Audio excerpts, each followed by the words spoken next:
All right, point number 10, Chris. You texted me this question yesterday, and it's interesting, and I was actually I put it together with something because I've been watching Welcome to Wrexham finally because my sister's wearing me out about finally watching the show. What does it take for a team to get from the 4th tier to the Premier League, and what is a realistic timeline for that to happen within the English pyramid? Wow. Well, just for those who don't know, just to explain, in England, there are 4 professional leagues, fully professional leagues. There's the Premier League, Championship, League One, League Two. The next league is called semi-professional, but it's the National League, and that's not considered part of the English Football League. So that's considered the semi-professional league.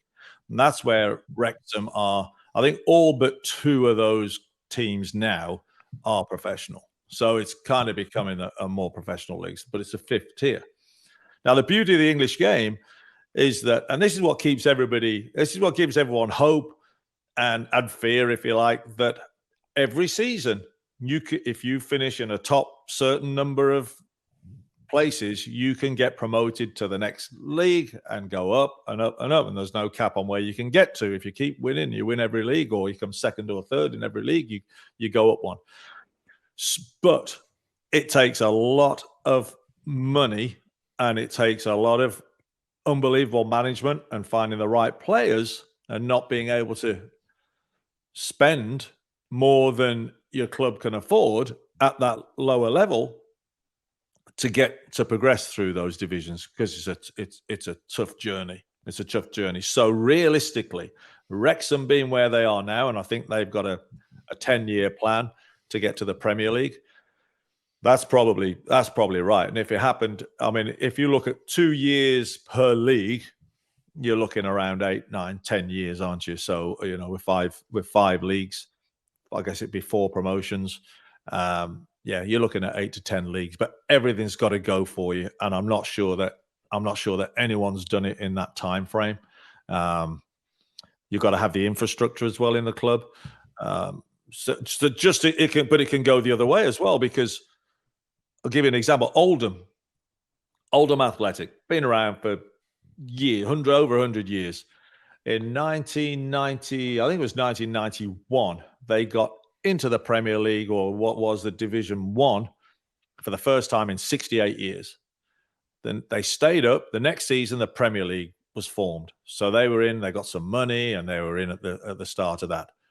They are now in that same league that Wrexham are in now, in that 5th tier. So they, through a series of bad management, bad play on the field, wasted money, loss of money. Because what happens when you're in the Premier League, you go down the league, you lose your best players. They get cherry-picked because those players want to play in the Premier League. You go down another league, your next best players go, and you lose money. It's hard to buy players. So you need guys who are experienced at playing in that league to get out of that league, and then you got to try and mix them and build with other players to go up. So it's a long journey, but that's what makes soccer in England and other. It's not the only. Probably all over the world they have a relegation promotion, and that's what makes it exciting, because all the games are exciting.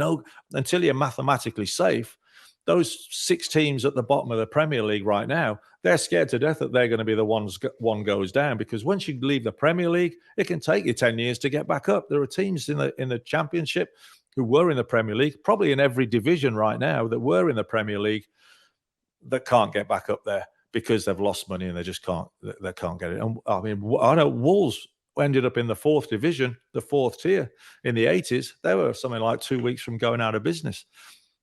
And they were in the Premier League. And now they've worked their way up. But that's the beauty. All those, I think, in the Premier League right now, there are 5 teams who used to play in the 4th tier of the English Football League. And they've gone from that 4th tier to the Premier League. And it's a slow road for a lot of them.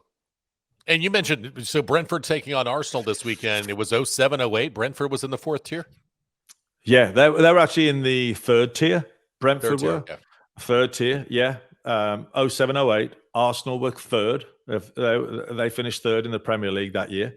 But Brentford, their model, they got a great model where they They use a lot of analytics, a lot of statistics. That's how they buy their players. They look at good fits and they work it that way. And they know that they're going to develop players and then sell them on for a profit and then buy the next player.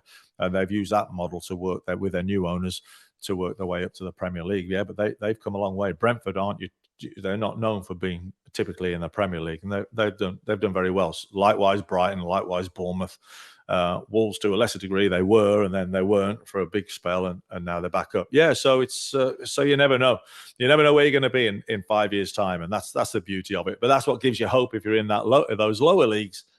You want to start the climb, and whether you're born, because you've got to support where you're born. So whether you're born in Manchester or you're born in Wrexham or Warsaw, you've got hope, that everybody wants their team to rise up through the leagues, So yeah, it makes it fun.